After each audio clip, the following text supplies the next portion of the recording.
Olha, nós apresentamos uma proposta no mesmo dia em que houve a votação do fim da escala 6x1 na Câmara dos Deputados.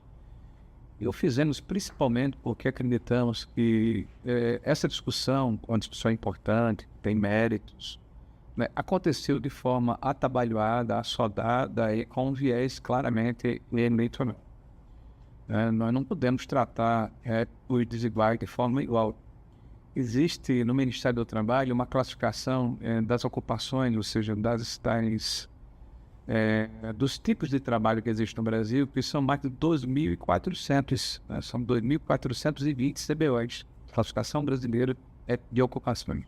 Isso está defasado, tem mais de 3.000 ocupações distintas.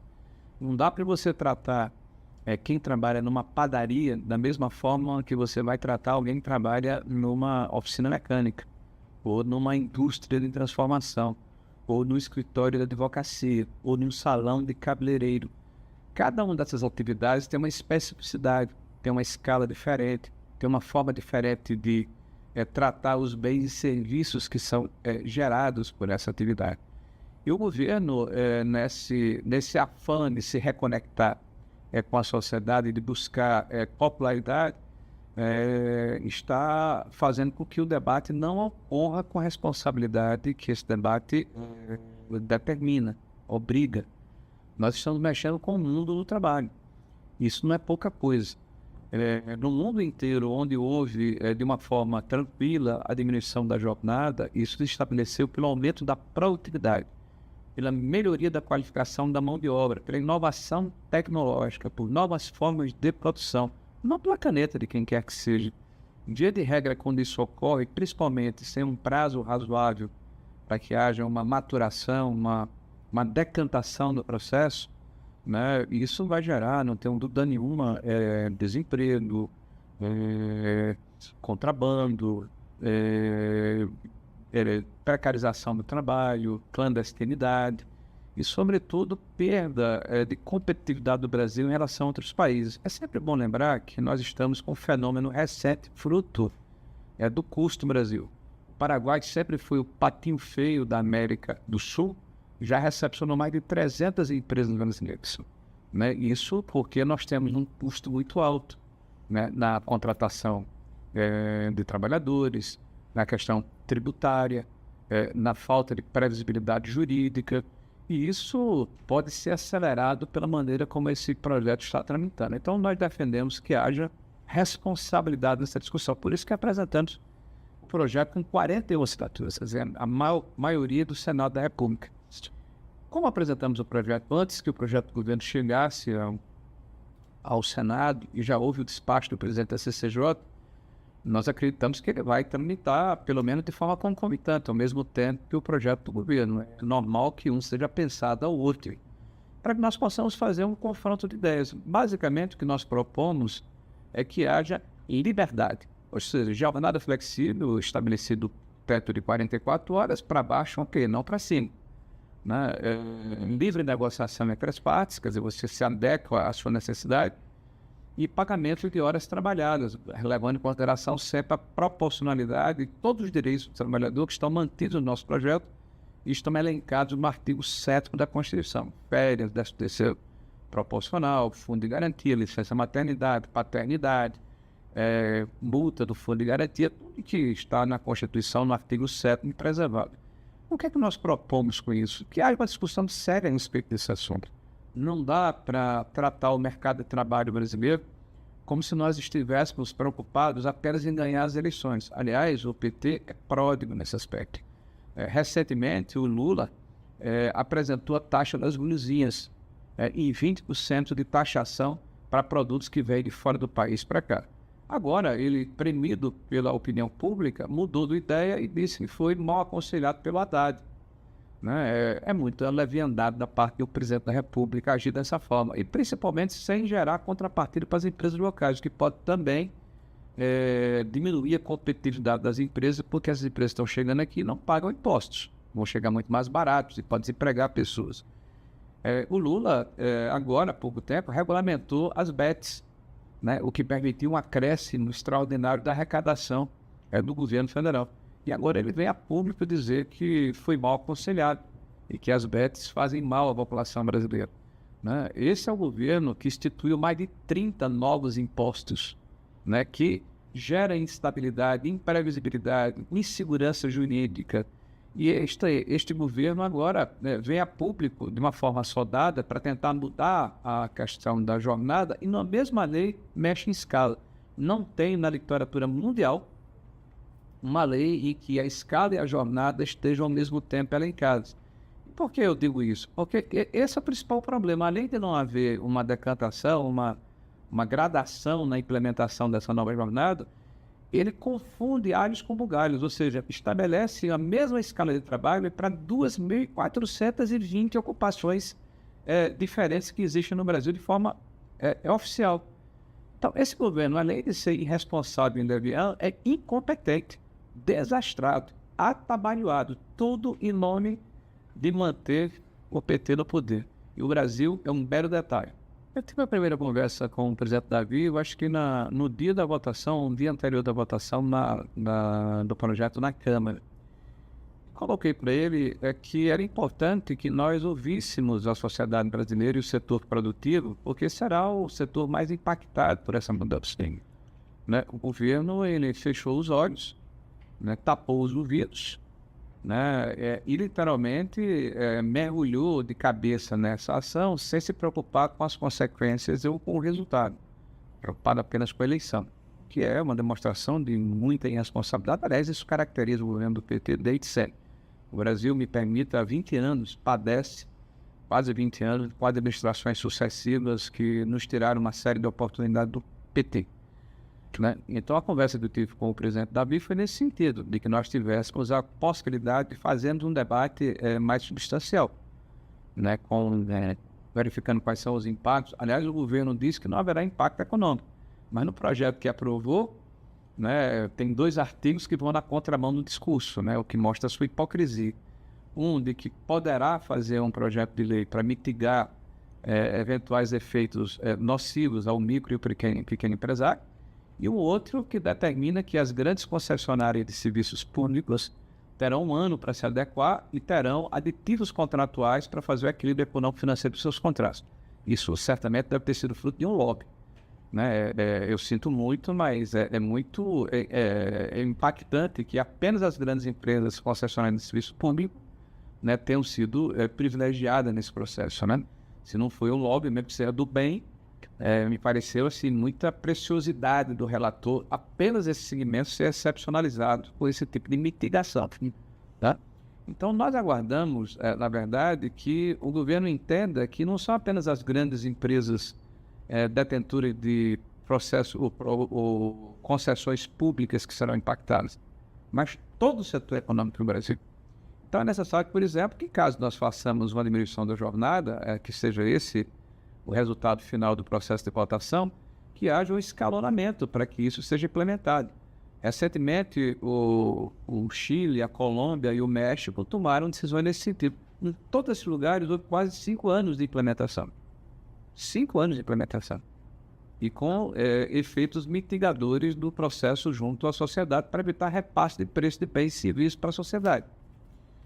Depois que nós verificássemos quais são os impactos no próprio orçamento do governo, nas atividades públicas, as mais variadas, nas prefeituras que precisam contratar trabalhadores terceirizados. Nós tivemos conhecimento de que a Federação Nacional de Municípios, a Confederação, desculpe, nos apresenta um custo de mais de 40 bilhões de reais impactando ano a ano as prefeituras, né, com essa mudança de jornada, de escala de trabalho.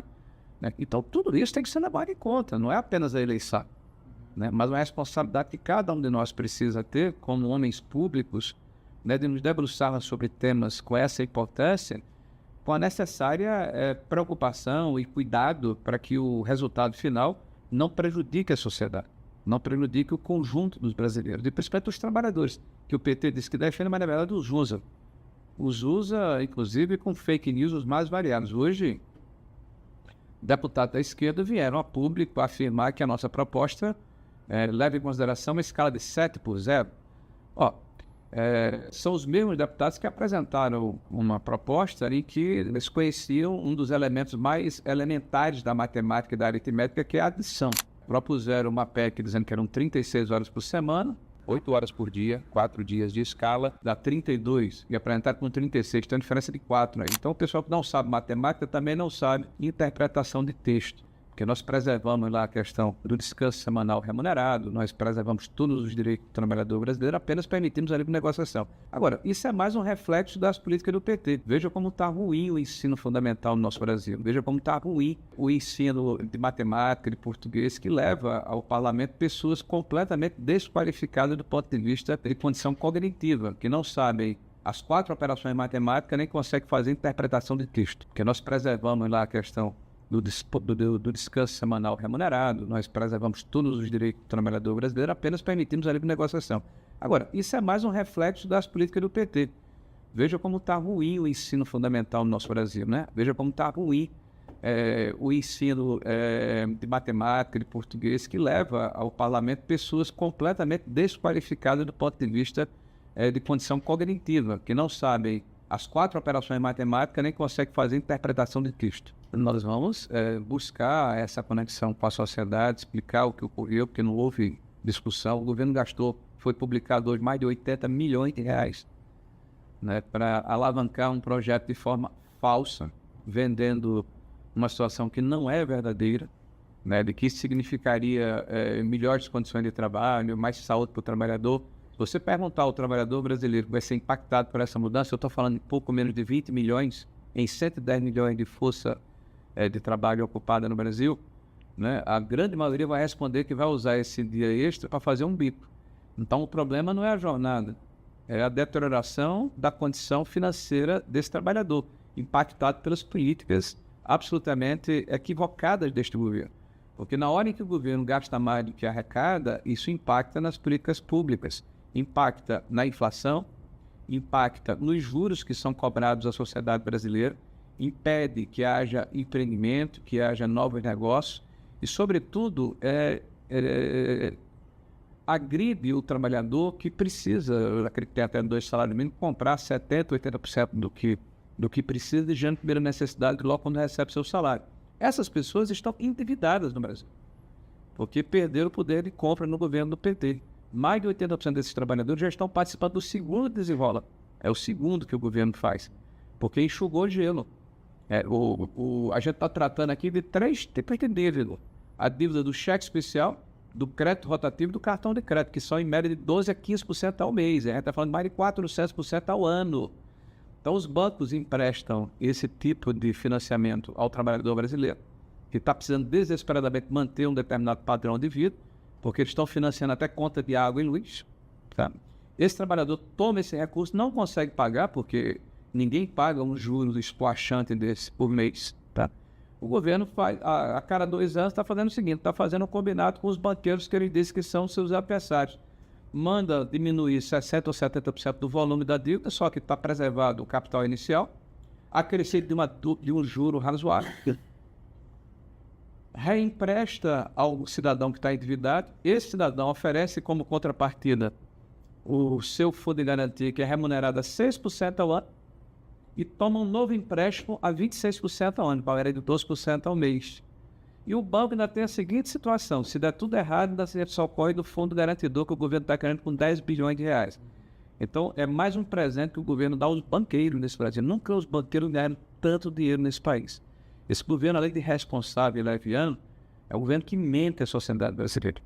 E na hora em que, de forma irresponsável, ele gera as finanças públicas com essa forma atabalhoada com que ele lida com a questão fiscal, ele endivida o país, aumenta a inflação e gera uma insegurança e uma instabilidade que se autoalimenta. Nós só vamos acabar com isso, né, se de fato nós mudarmos o governo. Né? Não, porque o governo acredita de verdade que dívida pública gera desenvolvimento, gera crescimento. Então isso é um pó de manifesto para o PT. A negociação com o senador Otto Alencar faz parte do processo político. Eu falei há pouco aqui de regimento, né? O regimento determina que, por se tratar do mesmo assunto, aí os projetos de lei que ingressaram antes, eles são originários, e os projetos que virão depois serão apensados. É isso que diz o regimento. O presidente da CCJ pode perfeitamente ter um entendimento diferente, buscar algum precedente e, de alguma forma, não querer levar em consideração o nosso projeto. Mas, na minha opinião, isso não é democrático, não é o perfil do senador Otto. Ele pode e deve priorizar o projeto, poderia pensar o nosso projeto ao projeto do governo, não tem nenhum problema. O importante é que nós tenhamos a condição de fazer o debate de mérito, mostrarmos que, de um lado, nós defendemos a liberdade, do outro lado, se defende o excesso de regulação. De um lado, nós estamos antenados com o que há de mais moderno no mundo, permitir a flexibilização da jornada, a livre negociação. Do outro lado, se quer impor uma camisa de força tratando os desiguais de forma igual. Então, essa é a discussão de mérito que precisa ser estabelecida. O Brasil quer ter competitividade com outros países do mundo, o México, o Chile, né, e a Colômbia, que eu citei anteriormente, que fizeram mudança de jornada, tem média $30 por hora de produtividade, 28 a 30 dólares. O Brasil tem $17. São países que competem conosco na América Latina. Eu estou falando de países do OCDE, que é 50, 70, 80 dólares por hora trabalhado. Então, o Brasil deveria estar mais preocupado com uma agenda de aumento de produtividade, de qualificação da nossa mão de obra, de melhoria das inovações tecnológicas, de integração com o que há de mais moderno no mundo, de técnicas que podem ser incorporadas na produção ou na prestação de serviços, os mais modernos, na digitalização desse processo. Mas, infelizmente, nós temos um governo que acredita que o aparelhamento da máquina pública, o excesso de regulação, o excesso de burocracia, o aumento de impostos, o aumento de taxa de juros é o que permite o crescimento econômico. Aliás, o governo teima em desconhecer, por um lado, no discurso, mas no próprio texto da PEC, ele excepcionaliza alguns setores. Ou seja, se excepcionalizou o pior limite, que é o impacto, como eu falei, as grandes concessionárias de serviços públicos no Brasil, e fala que poderá fazer um projeto de lei para os microempresários. Poderá, não crava que será feito. Bom, primeiro, na hora que o governo estabelece jornada e, ao mesmo tempo, trata de escala, ele estabeleceu uma camisa de força. A jornada 12 por 36, por exemplo, é inexequível com essa forma como está sendo colocada. Então, como é que você vai trabalhar nos hospitais? Serviços de limpeza, serviços de vigilância, né? 12 por 36, numa escala de 120 horas por semana, que seriam 5 vezes 24, já que 2 da semana estão excepcionalizados, né? Porque serão dias de semana de descanso não remunerado, né? São 120 horas. Se você pegar 48 vezes 3, que é 12 por 36, você vai ultrapassar 144 horas. Então, você não tem como encaixar 144 e 120. Então, a escala de 12 por 36 está fora. Aí você precisa rever que forma os hospitais vão trabalhar, de que forma os serviços públicos de limpeza urbana vão trabalhar, os serviços de portaria de prédios para os condomínios vão trabalhar, né? Você muda esse diapasão. Como é que você vai, por exemplo, fazer uma viagem de 14 horas, por exemplo, que é de São Paulo a Paris? Se você está dizendo que o máximo você pode trabalhar no dia são 8 horas, sem a compensação dentro do mês, tá? E as 2 horas extraordinárias que você pode ter são excepcionais. Então, se você faz isso regularmente, já está fora. Então, significa que quando você chegar com a sua tripulação ali na altura ali de Portugal, você manda o pessoal descer de paraquedas do avião e muda certamente a tripulação, né? Eu imagino que é isso que o governo deve estar imaginando. Um barco de pesca, até pesca artesanal. Um pescador sai de madrugada, vai pescar, volta no dia seguinte. Se for um barco em fábrica, são 3, 4, 5 dias, uma semana dentro do mar. Como é que você vai estabelecer essa rotina aí, se você está dizendo que só são 8 horas por dia, a escala com 2 horas extraordinárias excepcionalmente? Veja a sandice que o governo faz na hora que trata os iguais de forma igual. Eu poderia aqui desfilar uma série de argumentos para você para mostrar que esse governo, além de irresponsável, é incompetente. Não conhece as consequências do que está proporcionando ao país. Então, mesmo que houvesse uma redução de jornada, não poderia haver uma imposição de escala. A imposição de escala, ele estreita e é como se você pegasse 10 mil pessoas do exército e dissesse o seguinte: vamos dar pares de botina para todas essas 10 mil pessoas. Ok, vamos. Eu vou dar número 40. Mas tinha que calça 37. Não tem problema. Quem calçou 37, bota um algodãozinho na ponta, né? Vamos dar um jeitinho. Mas quem calça 42 ou 44? Não, você corta o bico, deixa os dedos do pé sobrar. Quer dizer, é uma maluquice, é uma sandice, é uma irresponsabilidade, é uma falta de conhecimento técnico, é uma vontade de se fazer uma reconexão com a sociedade para se ganhar uma eleição, e o Brasil que fica no caminho. Porque as pessoas, num momento como esse, mesmo que se sintam desconfortáveis com o processo, se sentem obrigadas a votar de maneira favorável, porque tem receio da maneira como as narrativas são colocadas junto à opinião pública. Veja essa questão hoje do 7-0. Né? As mentiras e as palavras de ordem prevalecem sobre a racionalidade. Discutir o Brasil desta forma, e desculpe, não gostar do país. Tá? Acho que o mérito da discussão é extremamente válido, né? Você falar sobre redução de jornada, desde que nós levemos em consideração a questão da produtividade, como eu falei, a qualificação, a inovação tecnológica, eu acho que sim. Hoje a média de jornada do Brasil já é abaixo de 39 horas por semana, é 38,5. Né? Nós temos 40 mil instrumentos anuais de negociações, de acordos ou convenções coletivas. Mais de 81% desses acordos tratam de jornada. Mais de 81%. E você privilegia, inclusive, o próprio movimento sindical. O próprio Luiz Marinho defendia a livre negociação e a negociação coletiva até dezembro de 2024. Tudo isso mudou por oportunismo político eleitoral. Por ocasião da discussão, o que é que nós fizemos? Nós queremos dizer o seguinte: nós não somos contra, nós queremos discutir formas como isso possa acontecer. Você quer trabalhar 36 horas? Ok, pode. Quer trabalhar 40 horas? Pode. 30 horas? Pode. Liberdade. O que nós estamos propondo é liberdade, não é uma camisa de força. Então nós estamos apresentando uma alternativa na discussão. Não somos simplesmente contra, nós temos uma alternativa que é melhor.